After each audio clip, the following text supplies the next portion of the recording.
नमस्कार विद्यार्थी मित्रांनो, आज आपण आजच्या ह्या व्हिडिओमध्ये फिटर ट्रेडच्या प्रॅक्टिकल प्रश्नपत्रिकेच्या अनुषंगाने प्रॅक्टिकल प्रोसिजर कशा प्रकारे लिहिणे अपेक्षित आहे या अनुषंगाने ही माहिती आपण पाहणार आहोत। या प्रश्नपत्रिकेमध्ये पहिला प्रश्न विचारलेला आहे, list of tools and equipment required to perform practical. तर ह्या जॉब करता लागणारे टूल्स आपल्याला 10 मार्काला विचारलेले आहे। त्याचप्रमाणे दुसऱ्या प्रश्नामध्ये write down the sequence of operation to perform the practical along with safety precaution. हा जो काही फिटिंगचा जॉब आहे, हा फिटिंगचा जॉब पूर्ण करण्याकरता सिक्वेन्स ऑफ ऑपरेशन म्हणजे ऑपरेशनचा क्रम आणि हा जॉब बनवत असताना कोणकोणत्या सेफ्टी प्रिकॉशन बाळगणं आवश्यक आहे।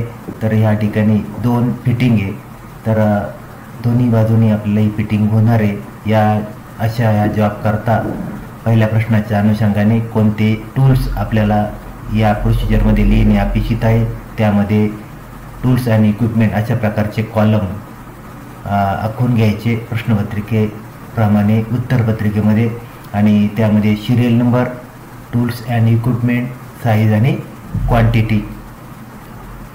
आता हा अशा प्रकारे ही प्रोसिजर आपल्याला लिहिण्या अगोदर आपण हे टूल्स इक्विपमेंट या ठिकाणी लिहिणार आहोत।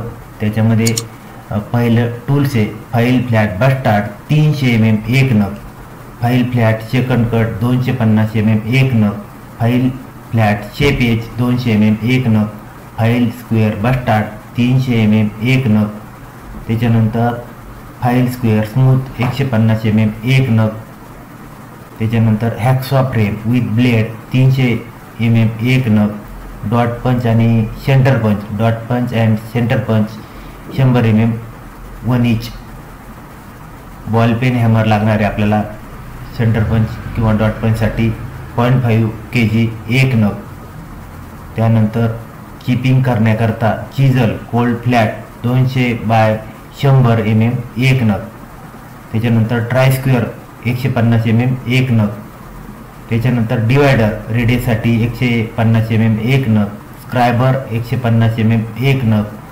Combination set right angle check करण्याकरता 300 mm 1 नग, सरफेस प्लेट मार्किंग करण्याकरता 600 बाय 600 1 नग, angle plate 150 by 150 by 200 mm 1 नग, ड्रिलच्या बाहेर काढण्याकरता ड्रिप लागणारे 1 नग, फाईल काढे फाईलच्या दात्यामध्ये अडकलेले धातूचे कण काढण्याकरता 100 mm 1 नग, जॉबची लांबी रुंदी मोजण्याकरता व्हर्नियर कॅलिपर 200 mm 1 नग, याच्यानंतर बेंच वाईज 150 mm 1 नग, मशीन वाईज 200 mm 1 नग, ड्रिल चक विथ की 12 mm कॅपॅसिटी 1 नग, वेगवेगळ्या साईजचे ड्रिल आपल्याला लागणार आहे 3 mm 6 mm 8 mm 10 mm आणि 11.5 mm 1 इंच, त्याच्यानंतर रिमिंगसाठी 12 mm चा रिमर लागणार आहे 1 नग, रेडियससाठी रेडियस गेज 11.5 mm 1 नग, त्याच्यानंतर ड्रिलिंग करण्यापूर्वी सेंटर ड्रिल लागणारे BS4 1 नग, त्याच्यानंतर जॉबवर मार्किंग करण्याकरता व्हर्नियर हॅट गेज 300 mm 1 नग, रेडियस गेज आपण अगोदर पाहिलं होतं ते 1 सेटमध्ये लागणार आहे, आणि हे सर्व जॉबवर ड्रिलिंग करण्याकरता ड्रिलिंग मशीन लागणार आहे 25 mm कॅपॅसिटीची ड्रिलिंग मशीन विथ ॲक्सेसरीज 1 नग। तर अशा प्रकारे हे टूल्स आणि इक्विपमेंट पहिल्या प्रश्नाच्या अनुषंगाने लिहिणे अपेक्षित आहे। त्याचप्रमाणे या जॉब करता लागणारं रॉ मटेरियल स्किल आपण देखील पाहणार आहोत। त्याच्यामध्ये स्किल अपेक्षित आहे या जॉबमध्ये holding, filing flat surface, filing at square, marking, punching, drilling, chipping, radius filing, fitting. आणि हा जो फिटिंगचा जॉब करण्याकरता raw material MS flat 65 by 6 by 65 mm 2 नग लागणार आहे आपल्याला। त्याच्यानंतर आपल्याला रॉ मटेरियलमध्ये कूलंट लागणार आहे ड्रिलिंग करण्याकरता। तर अशा प्रकारे ही माहिती आपण ह्या पहिल्या प्रश्नाच्या अनुषंगाने लिहिली, list of tools and equipment required to perform practical, आणि दुसऱ्या प्रश्नाच्या अनुषंगाने आपल्याला या जॉबची प्रोसिजर आणि त्याला लागणारे म्हणजे आपण उपयोगात येणाऱ्या सेफ्टी प्रिकॉशनच्या नियमा अनुषंगाने आपण माहिती पाहणार आहोत। त्याच्यामध्ये आपण प्रोसिजर हा मुद्दा आपण पाहणार आहोत. तर जॉबचं ड्रॉइंग डोळ्यासमोर ठेवून आपण प्रोसिजरमध्ये कोणत्या मुद्द्यांचा समावेश असणं अपेक्षित आहे ते पाहणार आहोत. हा जॉब पूर्ण करत असताना प्रथम दिलेले मटेरियल व्हर्नियर कॅलिपरच्या सहाय्याने चेक केले. जॉबला बेंच वाईसमध्ये समांतर पकडून सरफेसवरील कोटिंग काढून घेतले. सरफेस फायलिंग करून जॉबची थिकनेस बनवली. अशा प्रकारे दोन्ही पीस पार्टवर फायलिंग करून थिकनेस बनवली. जॉबची एक बाजू त्यानंतर जॉबची एक बाजू त्याच्या सरफेसशी 90 अंशामध्ये फायलिंग करून बनवून घेतली.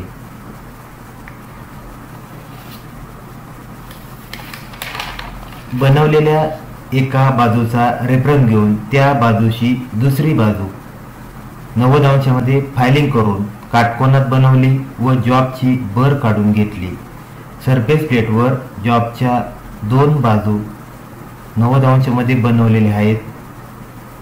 त्यानुसार दुसऱ्या दोन बाजूला लांबी आणि रुंदीचं मार्किंग अँगल प्लेटचा आधार देऊन व्हर्नियर हाईट गेजच्या सहाय्याने केलेल्या मार्किंगनुसार अगोदरच्या दोन बाजूचा रेफरन्स घेऊन दोन बाजू अगोदरच्या बाजूशी 90 अंशामध्ये व साईजमध्ये बनवल्या. अशा प्रकारे दोन्ही प्लेटची साईज बनवून घेतली.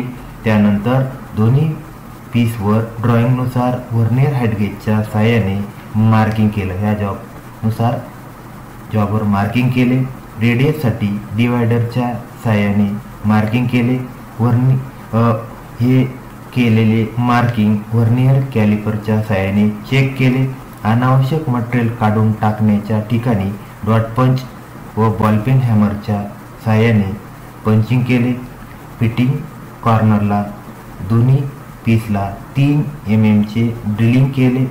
तसेच रेडियसच्या ठिकाणी ड्रिलिंग करून रेडियस तयार केले. तसेच जॉबवर 12 mm चे रिमिंग होल अगोदर पायलट ड्रिलिंग करून रिमिंग तयार केले. दोन्ही पीस पार्टवरील अनावश्यक मटेरियल काढून टाकावयाच्या ठिकाणी ड्रिलिंग नंतर चिपिंग व हॅक्सॉ फ्रेमच्या सहाय्याने मटेरियल कटिंग केले. त्यानंतर जॉब बेंच वाईसमध्ये पकडून हे सर्व हॅक्सॉच्या सहाय्याने कटिंग केले. दोन्ही पीसचे जास्तीचे मटेरियल हे व radius bastard file, second cut व स्क्वेअर फाईलचा वापर करून आवश्यकतेनुसार फायलिंग करून दोन्ही पीस पार्टची फिटिंग केली. अशा प्रकारे ड्रॉइंगप्रमाणे जॉबवर फायलिंग करताना वेळोवेळी ट्रायस्क्वेअर, व्हर्नियर कॅलिपर, मायक्रोमीटर व रेडियस गेजच्या सहाय्याने चेकिंग करून जॉब तयार केले. जॉबची बर काढून जॉब फिनिशिंग करून फिटिंग जॉब पूर्ण केला. अशा प्रकारे हे काही मुद्दे या प्रोसिजरच्या अनुषंगाने अशा प्रकारे लिहिणे अपेक्षित आहे. त्यानंतर दुसऱ्या प्रश्नाच्या अनुषंगाने आपण सेफ्टी प्रिकॉशन, सुरक्षितता, जॉब तयार करताना सुरक्षिततेच्या बाबतीत कोणती खबरदारी काळजी घेणं अपेक्षित आहे त्यानुसार सेफ्टी प्रिकॉशन. तर जॉब कटिंग व फायलिंग करताना जॉब बेंच वाईसमध्ये घट्ट पकडला. जॉब तयार करताना वेळोवेळी ट्रायस्क्वेअर, व्हर्नियर कॅलिपर व मायक्रोमीटरचा वापर केला. मूठ असलेल्या फाईलचा वापर केला. फायलिंग करताना फाईलच्या दात्यामधील धातूचे चिप्स कण काढण्याकरता फाईल कार्डचा वापर केला. चिपिंग करताना सेफ्टी गॉगलचा वापर करावा. चेन ड्रिलिंग, रिमिंग करताना योग्य स्पीड ठेवले. कूलंटचा भरपूर वापर केला. अशा प्रकारे हे काही मुद्दे या सेफ्टी प्रिकॉशनमध्ये येणं अपेक्षित आहे. तर अशा प्रकारे या जॉबची प्रोसिजर आणि त्याला लागणारे टूल्स, सेफ्टी प्रिकॉशन हे मुद्दे यामध्ये आपण लिहिणे अपेक्षित आहे. अशाच प्रकारचे वेगवेगळे व्हिडिओ या चॅनलवर पाहत चला. धन्यवाद.